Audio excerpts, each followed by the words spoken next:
నమస్తే, welcome to BCN news. నేను విజయలక్ష్మి. ముందుగా ముఖ్యాంశాలు.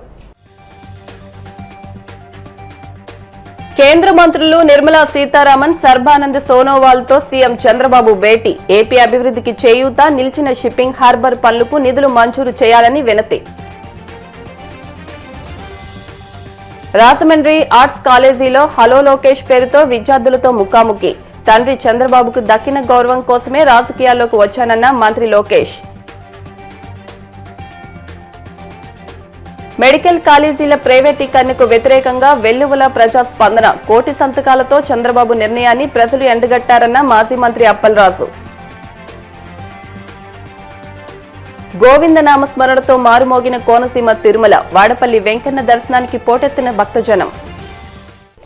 సీఎం చంద్రబాబు ఢిల్లీలో కేంద్ర ఆర్థిక మంత్రి నిర్మలా సీతారామన్తో సమావేశమయ్యారు. రాష్ట్రానికి సంబంధించిన పలు కీలక ప్రాజెక్టులకు రాబోయే కేంద్ర బడ్జెట్లో నిధులు కేటాయించి అభివృద్ధికి సహకరించాలని కోరారు. ఈ మేరకు ఆయన పలు విజ్ఞాపన పత్రాలను కేంద్ర మంత్రికి అందజేశారు. అనంతరం కేంద్ర పోర్టులు, షిప్పింగ్, జల రవాణా శాఖ మంత్రి సర్బానంద్ సోనోవాల్తో సీఎం చంద్రబాబు సమావేశమయ్యారు. రాష్ట్రంలోని కీలక ప్రాజెక్టులైన Dugarajapatnam ship building cluster, shipping harbour నిర్మాణానికి కేంద్ర సహకారం అందించాలని కోరారు. రాజమండ్రి ప్రభుత్వ ఆర్ట్స్ కళాశాలలో ఏర్పాటు చేసిన హలో లోకేష్ ముఖాముఖి కార్యక్రమంలో మంత్రి నారా లోకేష్ పాల్గొన్నారు. ఈ సందర్భంగా విద్యార్థులు అడిగిన పలు వ్యక్తిగత, రాజకీయ, సామాజిక ప్రశ్నలకు ఆయన ఎంతో ఓపికగా, ఆసక్తికరంగా సమాధానాలిచ్చారు. అవినీతిని అరికట్టేందుకు సంస్కరణలు కీలకమని, మిత్ర వాట్సాప్ గవర్నెన్స్ ద్వారా 1000కి పైగా సేవలు అందిస్తున్నామని ఆయన వివరించారు. డిగ్రీ చదువుకున్నప్పుడే ఉద్యోగాన్ని అవసరాన్ని బట్టి నిపుణులు పొందుకునేలాగా ఈ గవర్నమెంట్ కోసం మీరు ఎటువంటి స్కిల్స్ డెవలప్మెంట్ ప్రోగ్రామ్ తీసుకురావాలనుకుంటున్నారు? అలాగే ఇండస్ట్రియల్ ఇంటర్న్షిప్స్ ని గవర్నమెంట్ కోఆర్డినేషన్ గా చేయాలని మీకు ఆలోచన ఉందా సార్? Thank you. రాష్ట్ర వ్యాప్తంగా అభివృద్ధి వికేంద్రీకరణ అనేది మేము ఒక స్టాండ్ తీసుకున్నాం. అంటే ఒక్కొక్క జిల్లా ఒక్కొక్క ఇండస్ట్రీ రావాలి.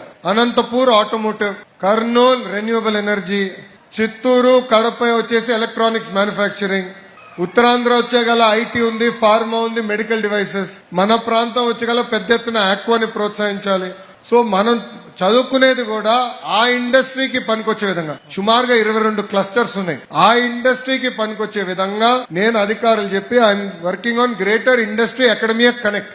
ఇక్కడ మీరందరూ కూడా ఎండాకాలం సెలవులప్పుడు నేను చదివేటప్పుడు ఎండాకాలం సెలవులు ఉండేది. నేను వెళ్ళి పని చేశా. 3 నెలలుంటే 3 నెలలు పని చేశా.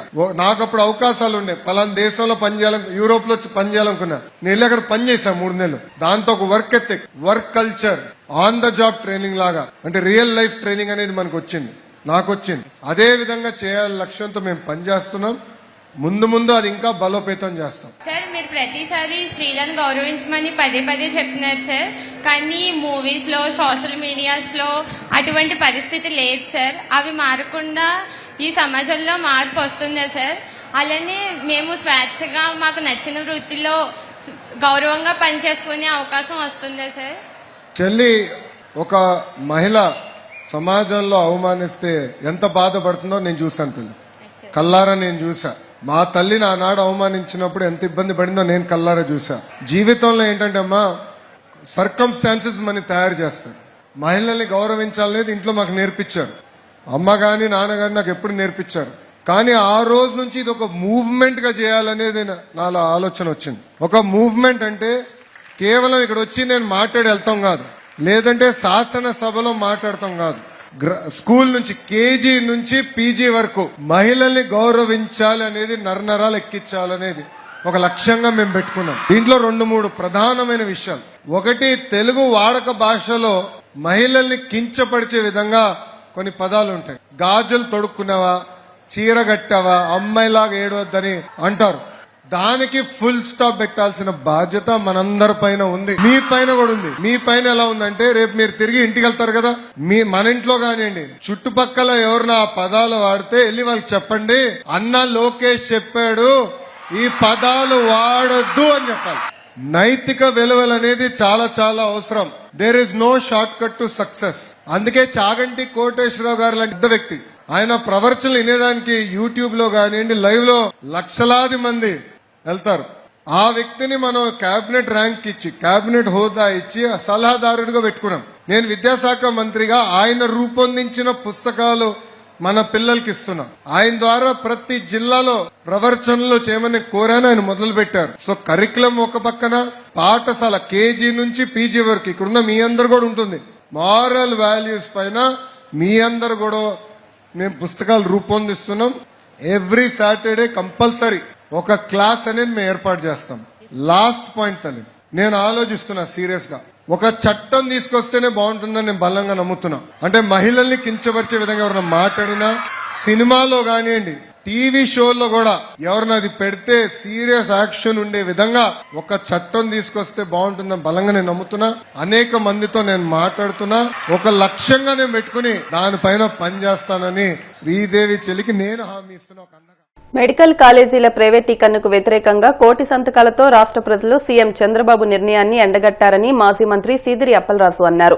తాడేపల్లి వైసీపీ కేంద్ర కార్యాలయంలో ఆయన మీడియాతో మాట్లాడుతూ కోటి సంతకాల కార్యక్రమం ఆంధ్రప్రదేశ్ చరిత్రలో వచ్చిన అత్యుత్తమ ప్రజాస్పందనగా అభివర్ణించారు.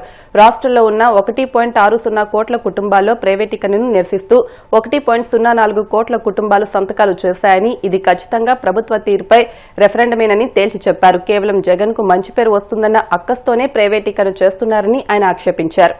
ప్రజల నుంచి వచ్చినటువంటి అత్యుత్తమ స్పందన ఒక మాటలో చెప్పాలి అంటే, ఆంధ్రప్రదేశ్ చరిత్రలో ఇంత షార్ట్ స్పాన్ ఆఫ్ పీరియడ్ లో ఇన్ని లక్షల మందిని, కోటి కుటుంబాలను నేరుగా కలిసి చైతన్యం చేసి ప్రభుత్వ నిర్ణయం ఏదైతే ఉందో మెడికల్ కాలేజీల్ని ప్రైవేట్ వ్యక్తుల చేతుల్లో పెట్టాలన్నటువంటి నిర్ణయానికి వ్యతిరేకంగా చైతన్యం చేసి వాళ్ళందరి చేత కూడా గవర్నర్ గారికి, ఆనరబుల్ గవర్నర్ గారికి అప్పీల్ పెట్టించడం అన్నటువంటి అంశం రాష్ట్ర చరిత్రలోనే ఒక గొప్ప అధ్యాయమని. అంటే ఒక్క మాటలో చెప్పాలి అంటే, ఈ రాష్ట్రంలో ఉన్నటువంటి మెజారిటీ కుటుంబాలు ఈ ప్రభుత్వ నిర్ణయానికి వ్యతిరేకంగా ఉన్నాయని ఈ సందర్భంగా ప్రజలందరికీ నేను మనవి చేయదలుచుకున్నాను. ఒక రకంగా చెప్పాలి అంటే, ఒక్క మాటలో చెప్పాలి అంటే, ఇది ఒక రకమైనటువంటి రెఫరెండం లాంటిది. ఇది ఒక రెఫరెండం లాంటిది. ఎప్పుడైతే ఈ ఉద్యమం మొదలైందో, ఎప్పుడైతే వైఎస్ఆర్ కాంగ్రెస్ పార్టీ కార్యకర్తలు నాయకుడి ఆదేశాలని తూచా తప్పకుండా ఇంటింటికి వెళ్లి చేరవేయగలిగినారు, ఎప్పుడైతే ప్రతి కుటుంబాన్ని కూడా కలవడం మొదలు పెట్టారు, అనేకమైనటువంటి అంశాలు చర్చకొస్తాయి. అక్కడ ఒక రాజకీయ పార్టీ కార్యకర్త, ఒక క్రమశిక్షణ కలిగినటువంటి వైఎస్ఆర్ కాంగ్రెస్ పార్టీ కార్యకర్త ఒక ఇంటికి సంతకం సేకరించడానికి వెళ్ళినప్పుడు మెడికల్ కాలేజీల ప్రైవేటీకరణ అంశంతో పాటు అనేకమైనటువంటి ఈ రాష్ట్ర పరిపాలన మీద ఉన్నటువంటి అంశాలు కూడా చర్చకొస్తాయి. పెన్షన్లు ఎలా ఇస్తున్నారు, చంద్రబాబు గారు చెప్పింది ఏంటి, ఈ రోజు చేస్తున్నది ఏంటి? 50 సంవత్సరాలకు పెన్షన్ అన్నాడు, ఇస్తున్నారా? లేదే. సంవత్సరానికి 3 గ్యాస్ బండ్లు అన్నారు, ఇస్తున్నారా? లేదే. నిరుద్యోగులకి 3,000 రూపాయలు అన్నాడు, నెల నెల, ఇస్తున్నారా? లేదే. మహిళలకేమో 18 సంవత్సరాలు దాటితే 1,500 అన్నాడు, ఇస్తున్నారా? లేదే. రైతు భరోసా 1 year ఎగ్గొట్టేశారు కదా, బాకీ ఉన్నారు కదా. అమ్మ ఒడి మీరన్న వందనం 1 year ఎగ్గొట్టేశారు కదా. ఈసారి ఇచ్చినా సరే 20 లక్షల మందికి ఎగ్గొట్టారు కదా. 84 లక్షల మందికి ఇవ్వాల్సినటువంటిది ఎంతమందికి ఇచ్చారు? ఎగ్జాక్ట్ ఫిగర్స్ ఇప్పుడు కూడా చెప్పరు లోకేష్ గారు, విద్యాశాఖ మంత్రిగా. అనేకమైనటువంటి అంశాలు చర్చకొస్తాయి. ఈ ప్రభుత్వం మీద బై అండ్ లార్జ్ ఒక రకమైనటువంటి నెగిటివ్ ఇంప్రెషన్ లోకి ప్రజలు వచ్చారు కాబట్టి, ఈ ప్రభుత్వంలో మాకు చెప్పినటువంటి హామీలు నెరవేర్చడం లేదు, ఈ ప్రభుత్వం మాకు వెన్నుపోటు పొడిచింది, ఈ ప్రభుత్వ పెద్దలు మాకు మోసం చేశారు, ఈ ప్రభుత్వ పెద్దలు మా మాటల్ని, మా వ్యధల్ని, మా బాధల్ని, మా ఇక్కట్లని, మా సమస్యల్ని ఎవరు కూడా పట్టించుకోవడం లేదు అన్నటువంటి ఒక డిఫాల్ట్, ఒక అబ్జర్వేషన్, ఒక ఫీలింగ్ డెవలప్ అయింది. కాబట్టి ఇన్ని కుటుంబాలు, 1,04,00,000 కుటుంబాలు ముందుకొచ్చి సంతకాలు సేకరించినాయి. దాని ఫలితమే చంద్రబాబు గారు మీరు చేయించుకున్నటువంటి సర్వేలు, మేం చేయించుకున్న సర్వేలు కాదు కదా. ఈ ఐఐటిఎన్ సర్వే గురించి కూడా మనం మాట్లాడదు. మీ ప్రభుత్వం మీరు చేయించుకున్న సర్వే, మీరు చెప్పిన మాట. మీరేదో కష్టపడుతున్నారని మీరు అనుకోవడం, కలెక్టర్లు అందరూ కష్టపడుతున్నారని వాళ్ళు అనుకోవడం, in spite of all these efforts ఈ స్టేక్ హోల్డర్స్ ఎవరైతే ఉన్నారో, టెర్మినల్ బెనిఫిషరీస్ ఎవరైతే ఉన్నారో, ప్రజలు ఎవరు కూడా హ్యాపీగా లేరు, ఈ ప్రభుత్వం పట్ల వ్యతిరేకంగా ఉన్నారు, మీరే కదా చెప్పారు.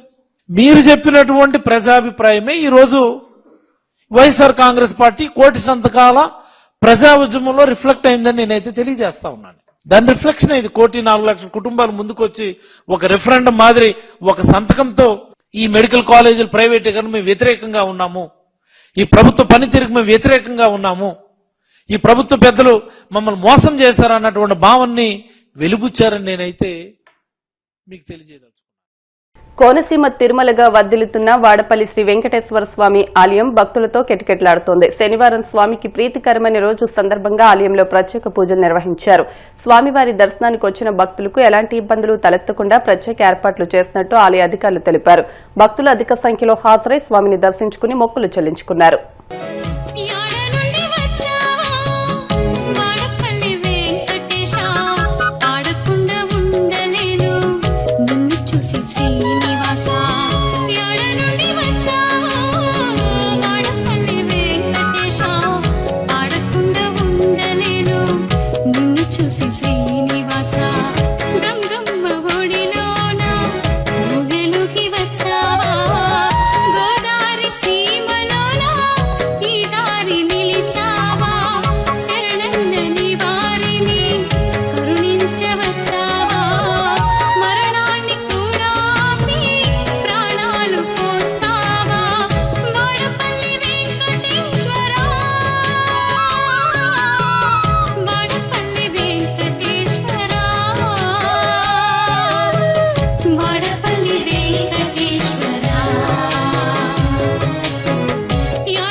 ఇప్పుడు కాసేపు ప్రకటనలు.